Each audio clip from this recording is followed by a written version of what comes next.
Go ahead. Welcome to another episode of The Pursuit of Being a Stand-Up Leader. I'm Jared Whitman. I'm here with John Russell. Hello. And he's the author of Be a Stand-Up Leader, the ABCs of Getting the Job Done Right.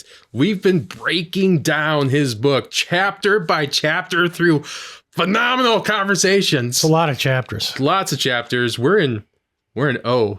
It's an A through Z compilation. We're in O, and oh my, we're almost done. Making progress. Today we're going to talk about ontological thinking. It is a very abstract concept. Why don't you bring us through like the reasoning why you put this in your book?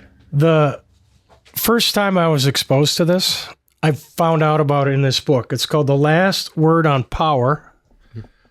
Executive Reinvention for Leaders Who Must Make the Impossible Happen. Maybe it's the title that got me.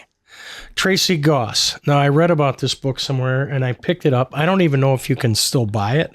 This could be worth $1 million. It could be. This is the coolest book I've ever read about executive reinvention. Okay. And if you've ever been in a situation where you've taken on a new position or you've started a new company, or you've been promoted into a higher level position and things aren't going quite as well as you'd like, or as the owner or your superiors would like, and you have to reinvent that part of the organization that you're responsible for, it's going to require some ontological thinking. Okay. And I'll try to summarize it as best I can.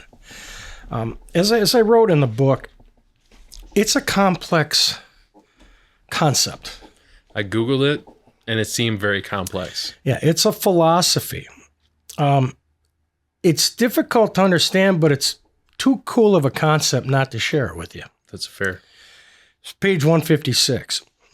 In Tracy Goss's book, The Last Word on Power, Executive Reinvention for Leaders Who Must Make the Impossible Happen, says that executive reinvention is primarily an ontological journey, which is a pathway towards a process. Okay.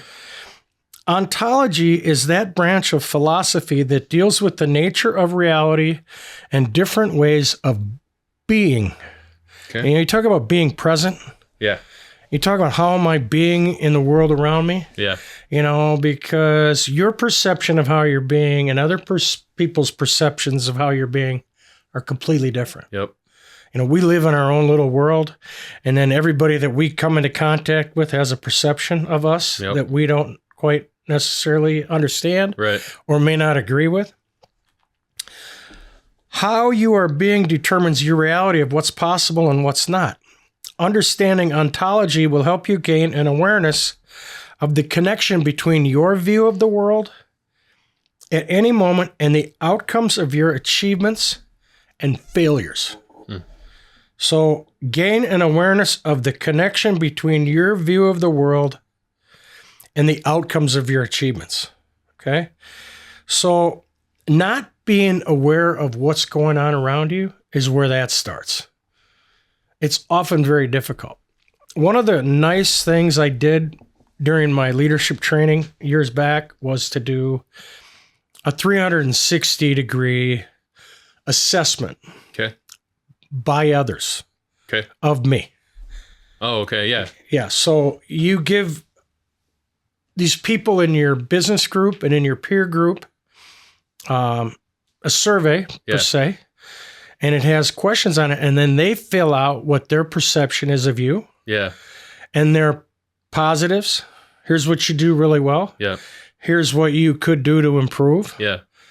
Here's the things that I like about you. Here's the things that I don't like about you. It's pretty hardcore because you have to let go of your ego, your bias and your ego. Yeah. Because it's going to be pretty much, this is the way we see you. Right. So it's a difficult process to experience because a lot of times it doesn't come back like you'd hoped. Right. Right. And it might require you to make some changes in your life. I think approaching those types of things with no expectations instead of any expectations would be better than not.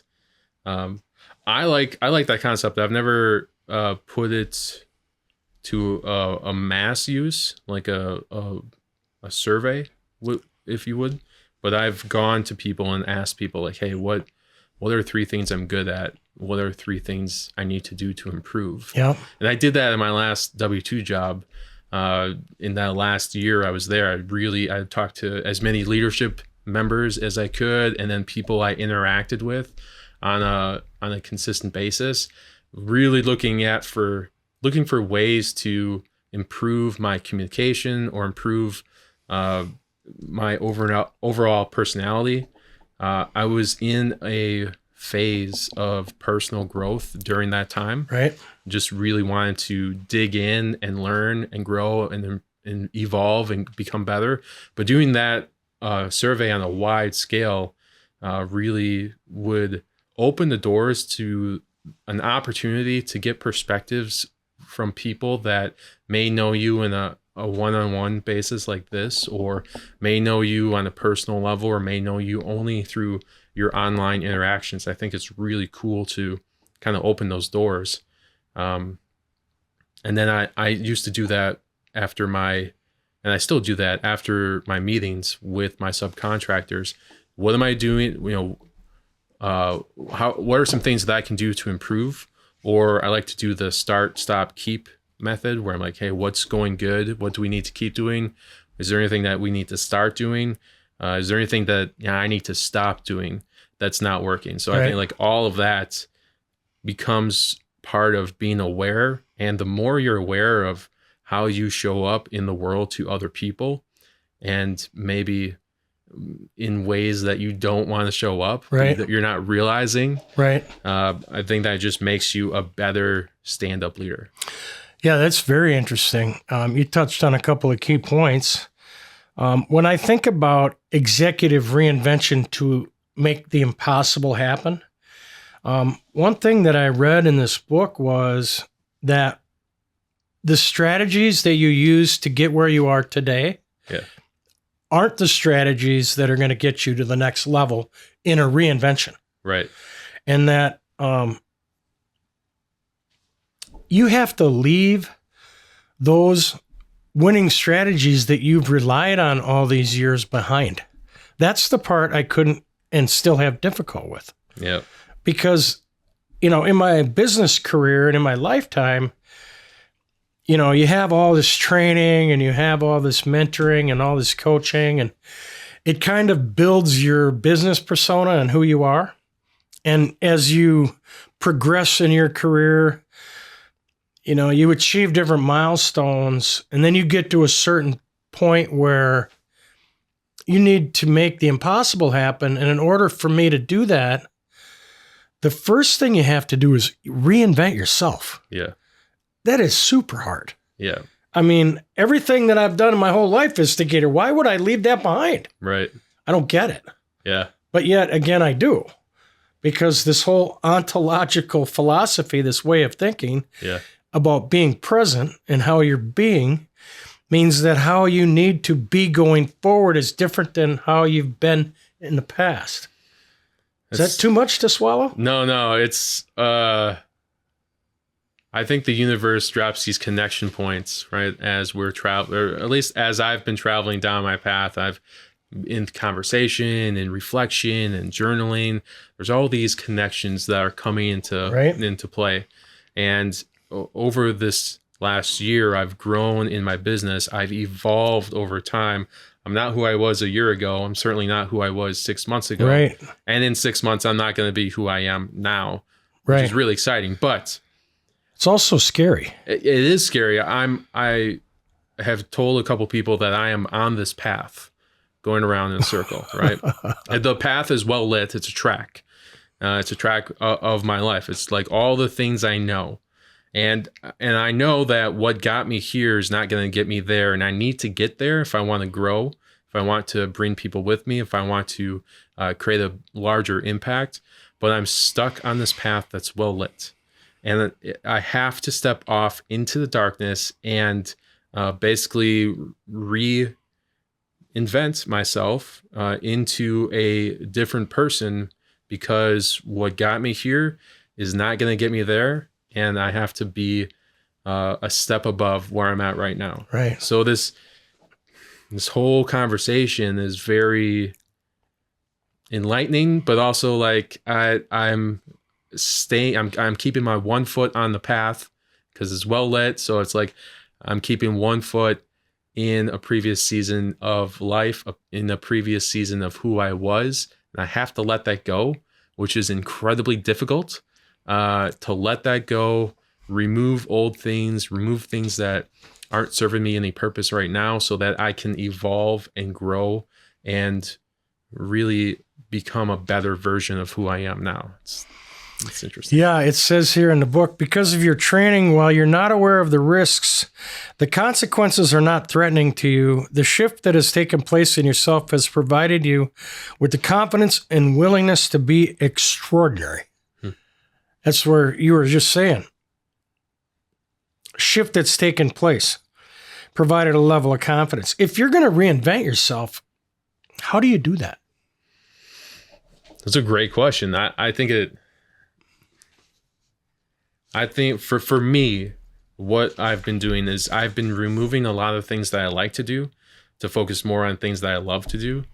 I've really focused in on filling my mind with certain, what I listen to matters in my opinion. So if I'm listening to you or consuming content that's more on a, monotoned, dreary, level, or consuming short form content that is people doing dumb things to get a laugh. Like I've done that. I've consumed all that content in a previous season of my life, but now I'm focused on business, personal growth, personal development. Anything I consume is more business related. I'm doing a lot of audiobooks. Pretty focused. A lot of podcasts. Correct. Yeah. I'm really dialing in on my business. I'm really dialing in on consuming things that only will give me value. And I don't waste my time on something that's not going to give me value. Part of it is you're shaping your business to create more value for your customers. Yeah. That's my perception of you. Tracy talks about change is a function of altering what you were doing to improve something that is already possible in your reality, better, different, or more of. The transformation is a functional function. Transformation is a function of altering the way you are being. Okay? Yeah. Follow me here. To create something that is currently not possible in your reality. Yeah. Okay? The way you are being is the source of your reality. Correct. Which in turn is the source of your actions. Right.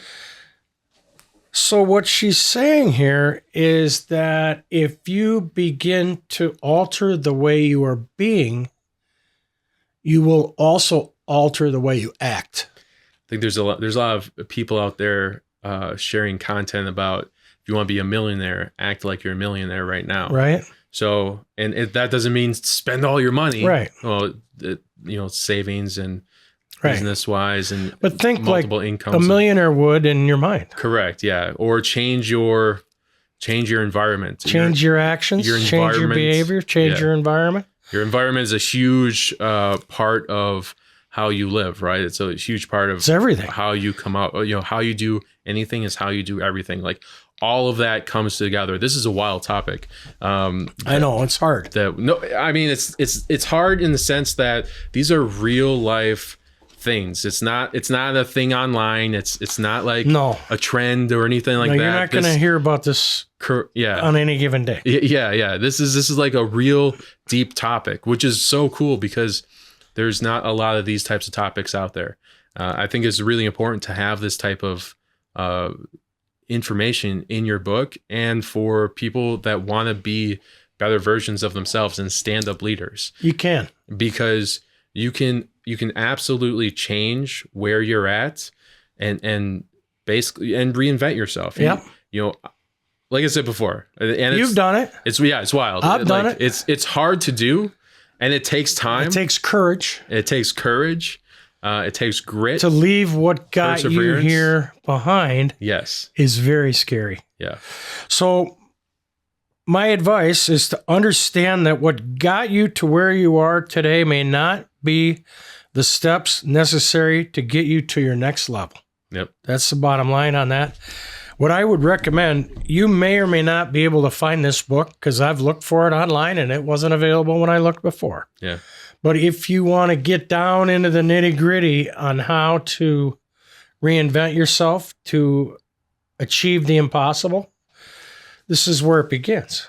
It begins by changing the way you're being, thus the way you're acting, and having a sense of what's going on around you, not just from your own perception, but maybe from other people who will tell you the truth. Yeah. You may not want to hear it, but I'll tell you what, hearing the truth from somebody else who loves and respects you is hard medicine. Right. And that may be something that's worth doing if you want to reinvent yourself to achieve the impossible. I agree. That's the bottom line. Yeah. Thanks for being with us today. We'll see you on our next episode.